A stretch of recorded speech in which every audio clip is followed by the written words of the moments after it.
All right, so let's look at some examples of some pretty horrible graphs. And here for sure is the area trick, right? You're not just changing the height of the boy and the girl in this picture about bowel movements. So they're not just making this person taller, but they're also changing the width of this bin so that it's like it's a big, big girl right here, and then relative to this little boy right there. Misleading, because this guy should be about a little bit more than double the height. Double height would put it around here, but the area is much more than double because they're changing that base too. An area is base times height. So you're only allowed to change the height, change the base, and you're overdoing it when you change the base as well. Average female height.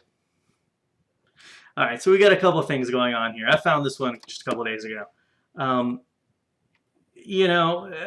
This is not fair.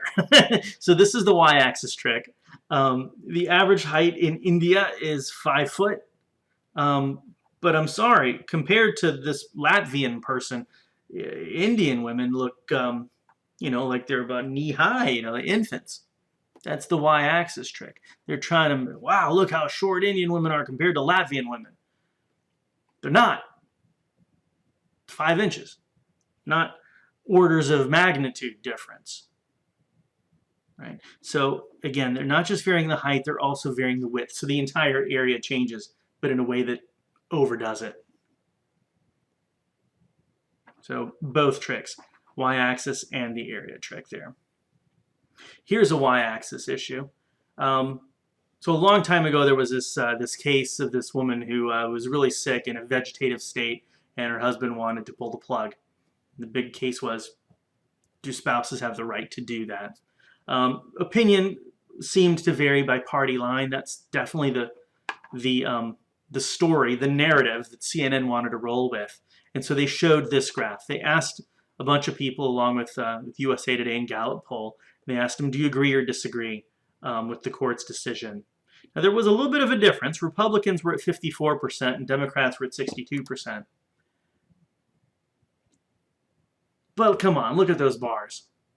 They're making 62 look, well, 1, 2, 3, 4, 5, 6, 7, 8 times more likely to agree if you're a Democrat than if you're a Republican. It's not the case. It's 8 percentage points, not 8 times. But they can get away with that because they truncated the y-axis.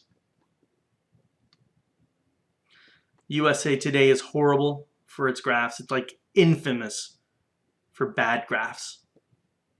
Women's spending on clothing.